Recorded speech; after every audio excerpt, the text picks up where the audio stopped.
નમસ્કાર રાજ્ય સરકારના નિવૃત્ત પેન્શનર્સ મિત્રો, સ્વાગત છે તમારું આપણી આ યુટ્યુબ ચેનલમાં જેનું નામ છે ગુજરાતી જીકેની જમાવટ।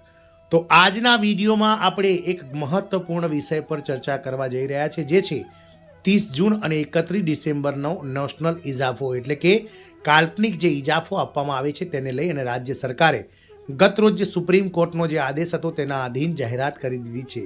તો રાજ્ય સરકારે સુપ્રીમ કોર્ટના આદેશને અનુસરીને આ નેશનલ ઇજાફો જે 30 જૂન અને 31 ડિસેમ્બરે નિવૃત્ત થનાર કર્મચારીઓને એક વધારાનો ઇજાફો આપવાનો મહત્વપૂર્ણ નિર્ણય લીધો છે, જે રાજ્યમાં લગભગ લાખો નિવૃત્ત પેન્શનર્સો અને કર્મચારીઓ માટે ઐતિહાસિક રૂપ સાબિત થશે।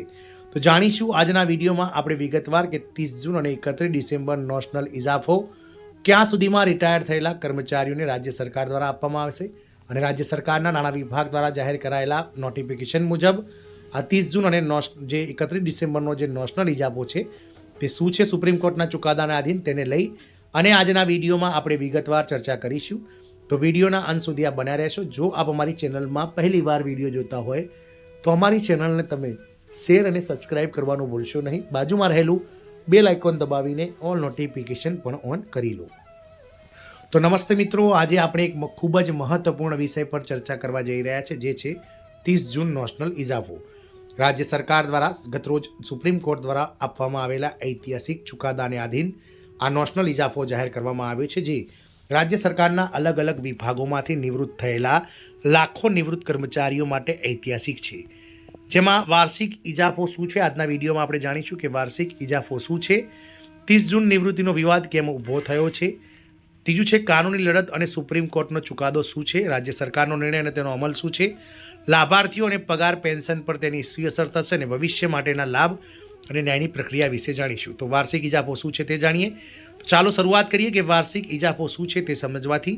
તો વાર્ષિક ઇજાફો એટલે કે નેશનલ ઇન્ક્રીમેન્ટ એટલે કર્મચારીને દર વર્ષે મળતો પગાર વધારો, જે તેના મૂળ પગાર અને ડીએ અને ભવિષ્યના પેન્શન પર સીધી અસર કરે છે। એટલે કે કર્મચારીને પોતાના નોકરીની જે જોઈનિંગ ડેટ હોય છે તેના પ્રમાણે દર વર્ષે 1 જૂન અને 1 જાન્યુઆરી અને 1 જુલાઈના રોજ દર વર્ષે 2 વાર જે છે તે દર વર્ષે 1 વાર જે છે તે ઇન્ક્રીમેન્ટ મળે છે। આ ઇન્ક્રીમેન્ટ તેના બેઝિક પગાર અને મોંઘવારી ભથ્થા પર 3% જેટલો લાગુ પડે છે। મોટાભાગના કેન્દ્ર અને રાજ્ય સરકારના કર્મચારીઓ માટે આ ઇજાફો 1 જુલાઈથી જ લાગુ થાય છે। આ સુધારો કર્મચારીના નાણાકીય હિત અને પ્રોત્સાહન માટે અત્યંત મહત્વપૂર્ણ છે। આપ સૌને જણાવી દઈએ કે જે કર્મચારીઓ સરકારી વિભાગમાં 1 જાન્યુઆરીથી લઈ અને 30 જૂન સુધી જેમની જોઈનિંગ હોય છે તેવા કર્મચારીઓને 1 જાન્યુઆરીના રોજ આ ઇન્ક્રીમેન્ટ મળવાપાત્ર થતું હોય છે 3%। જે કર્મચારીઓ 1 જુલાઈથી 31 ડિસેમ્બર સુધી સરકારી વિભાગમાં તેમની જોઈનિંગ ડેટ હોય છે એટલે કે દાખલ તારીખ હોય છે તેવા કર્મચારીઓને 1 જુલાઈથી જે તે વર્ષના નેશનલ ઇન્ક્રીમેન્ટ એટલે કે જે આ કહી શકાય કે 3% ઇન્ક્રીમેન્ટ તેના બેઝિક અને મોંઘવારી પર મળતું હોય છે। 30 જૂન નિવૃત્ત સમસ્યાનો મૂળભૂત કારણ। તો હવે જોઈએ 30 જૂન નિવૃત્તિ મુદ્દો। જે કર્મચારીઓ 30 જૂનને નિવૃત્ત થયા છે તેમને 1 જુલાઈથી મળનાર ઇજાફો મળી શકતો નથી। સરકારી દલીલ એ હતી કે ઇજાફો તો 1 જુલાઈએ સેવામાં રહેલા કર્મચારીઓ માટે છે, જ્યારે કર્મચારીઓનું કહેવું હતું અમે આખું વર્ષ સેવા આપી છે તો અમારો હક કેમ નથી। આ મુદ્દો વર્ષોથી વિવાદરૂપ રહ્યો હતો। તારીખવાર ઇતિહાસની વાત કરીએ તો આ મુદ્દે કાનૂની લડત વર્ષ 2009થી શરૂ થઈ હતી। તો 2009થી 15ની વાત કરીએ તો વિવિધ રાજ્યોમાં હાઈકોર્ટમાં અરજી દાખલ કરવામાં આવી હતી। 2017માં મદ્રાસ હાઈકોર્ટમાં કર્મચારીઓના પક્ષમાં ચુકાદો અપાયો હતો।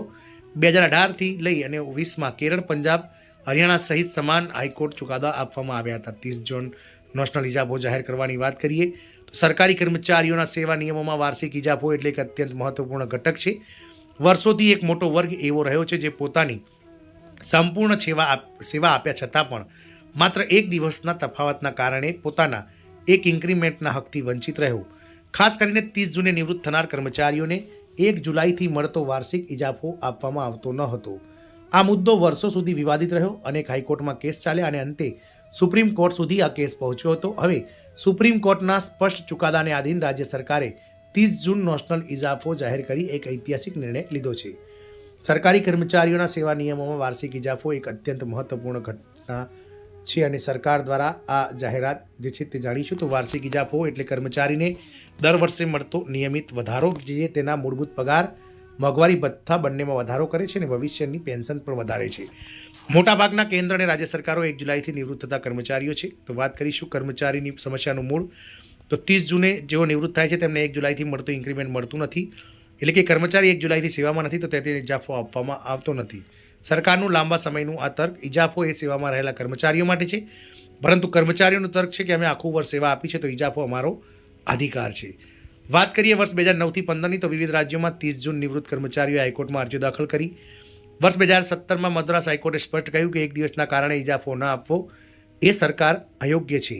2018-20માં કેરળ, અલ્હાબાદ, પંજાબ અને હરિયાણામાં પણ આવા કેસ લાગુ પડ્યા અને હાઈકોર્ટે મદ્રાસ હાઈકોર્ટના ચુકાદાને ટાંકીને આવા સમાન ચુકાદાઓ આપ્યા. સુપ્રીમ કોર્ટનો ઐતિહાસિક ચુકાદો. તો 11 એપ્રિલ 2023ના રોજ સુપ્રીમ કોર્ટે એક ઐતિહાસિક ચુકાદો આપતા કહ્યું અને મહત્વપૂર્ણ ચુકાદો આપતા કહ્યું કે 30 જૂને નિવૃત્ત થનાર કર્મચારી આખું વર્ષ સેવા આપે છે તેને વાર્ષિક ઇજાફો મળવો જોઈએ. ઇજાફો નોશનલ હશે એટલે કે તેનો ઉપયોગ પેન્શન, ગ્રેજ્યુટી અને કમ્યુટેશન માટે થશે. રોકડ એરિયજ ફરજિયાત નહીં. આ ચુકાદાને વર્ષોનો વિવાદ સમાપ્ત કર્યો હતો. આ ચુકાદાએ નોશનલ ઇજાફાની વાત કરીએ તો નોશનલ ઇજાફો એટલે વાસ્તવમાં પગાર ચૂકવાતો નથી પરંતુ ગણતરીમાં વધારો માન્ય થાય છે. પેન્શન વધારે મળે છે. ઉદાહરણ તરીકે જો મૂળ પગાર 50,000 રૂપિયા હતો તો નોશનલ ઇજાફા પછી તે 51,050 રૂપિયા ગણાશે, 51,500 રૂપિયા ગણાશે. એટલે કે 3% ઇન્ક્રીમેન્ટ જે મળે છે તેના હિસાબથી 51,500 ગણાશે.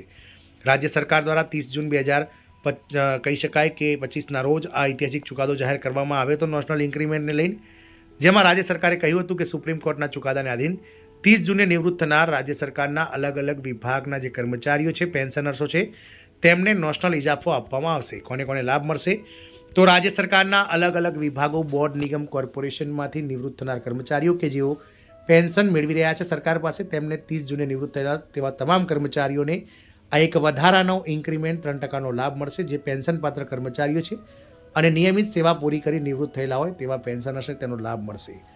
વાત કરીએ કોને કોને લાભ નહીં મળે, તો જેમણે દંડિત કર્મચારીઓ એટલે કે કોઈ કારણસર સરકાર દ્વારા સસ્પેન્ડ કરવામાં આવ્યા હોય અથવા તો કરાર આધારિત કર્મચારીઓ છે તેમને આનો લાભ મળશે નહીં. પેન્શન પર CSR.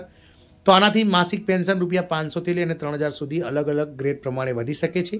પરિવાર પેન્શન પણ વધશે અને સાથે DAમાં પણ વધારો થઈ શકે છે. અરજી કરવાની જરૂર. તો નવા પેન્શનર્સ માટે સ્વયં અમલ અને જૂના પેન્શનર્સે અરજી કરવી પડશે. જે રાજ્ય સરકારના પેન્શનર્સ વિભાગને અરજી કરવાની રહેશે. કર્મચારી સંગઠનોની પ્રતિક્રિયા. તો સંગઠનોનું કહેવું છે કે આ નિર્ણય મોડો છે પરંતુ ન્યાયસંગત છે. રાજ્યના નાણાં પર તેની શી અસર થશે? તો આનાથી રોકડ એરિયસ જે છે તે આપવાનું નથી, માત્ર પેન્શન પર બોજ પડશે અને લાંબા ગાળે સરકાર પર તેની મર્યાદિત અસર થશે. ભવિષ્ય માટેની રાહત. સમાનતા, ભેદભાવનો અંત અને કાનૂની સ્પષ્ટતા. તો 30 જૂન નોશનલ ઇજાફો નિર્ણય સરકારી કર્મચારીઓ માટે ઐતિહાસિક છે. આ નિર્ણય એ સાબિત કરે છે કે સેવા આપનાર કર્મચારીઓ હક કોઈ તારીખથી ન છીનવી શકાય. આમ સરકાર દ્વારા આ કહી શકાય કે 30 જૂનનો નોશનલ ઇજાફો જાહેર કરી અને ઘણા લાંબા સમયથી જે કર્મચારીઓ 30 જૂનના એક દિવસના કહી શકાય કે અંતરાલના કારણે પોતાનું 3% ઇન્ક્રીમેન્ટ ચૂકી જતા હતા અને જેના કારણે તેમના પેન્શન પર જે છે તે માઠી અસર પડતી હતી. આથી સરકારી કર્મચારીઓ ઈચ્છી રહ્યા હતા કે જે કર્મચારીઓ 30 જૂને નિવૃત્ત થઈ રહ્યા છે તેમને 1 જુલાઈનો જે કહી શકાય કે જે નોશનલ ઇન્ક્રીમેન્ટ છે 3% એક વર્ષનું તે મળવું જોઈએ અને જે કર્મચારીઓ 31 ડિસેમ્બરના રોજ નિવૃત્ત થઈ રહ્યા છે તેવા કર્મચારીઓને પણ 1 જાન્યુઆરી મળનાર જે ઇન્ક્રીમેન્ટ છે તે મળવું જોઈએ. સુપ્રીમ કોર્ટ દ્વારા વર્ષ 2023માં ચુકાદો અપાયા બાદ રાજ્ય સરકારો વિવિધ હરકતમાં આવી હતી. તદુપરાંત વિવિધ કહી શકાય હાઈકોર્ટો પર દ્વારા પણ કર્મચારીઓની તરફેણમાં ચુકાદો અપાતા હવે રાજ્ય સરકારે પણ પોતાના અલગ અલગ વિભાગો, બોર્ડ, નિગમ, કોર્પોરેશનમાંથી નિવૃત્ત થયેલા જે 30 જૂન અને 31 ડિસેમ્બરના જે કર્મચારીઓ છે તેમના માટે ફરી એકવાર જે છે તે નોશનલ ઇન્ક્રીમેન્ટ જાહેર કર્યું છે અને આ ઇજાફો જે છે તે 5મા, 6ઠ્ઠા અને 7મા પગાર પંચ અંતર્ગત જે રિટાયર્ડ કર્મચારીઓ છે તેમને આ કહી શકાય કે નોશનલ ઇન્ક્રીમેન્ટનો લાભ સરકાર સીધો તેમના ખાતામાં આપશે. એરિયસ કોઈ જણ જાતનું ચૂકવાશે નહીં, પરંતુ 1 જાન્યુઆરી 2026થી આ કર્મચારીઓનું જે પેન્શન છે તે નોશનલ ઇન્ક્રીમેન્ટ ગણતરી બાદ જે નવો DA બનશે તેના પરથી આ પેન્શન કર્મચારીઓને ચૂકવવામાં આવશે. એટલે કે 1 જાન્યુઆરી 2026થી શરૂ થતું નવું વર્ષ આ કર્મચારીઓ માટે સોનાનો સુરત લઈને આવ્યું છે અને રાજ્ય સરકાર દ્વારા 30 જૂન નોશનલ ઇન્ક્રીમેન્ટ 1 જાન્યુઆરી 2026થી 5મા, 6ઠ્ઠા અને 7મા પગાર પંચ અંતર્ગત એટલે કે વર્ષ 1980 બાદ જે પેન્શન મેળવી રહ્યા છે તેવા તમામ કર્મચારીઓ માટે જાહેર કરી દેવાયું છે. જય હિન્દ. અસ્તુ.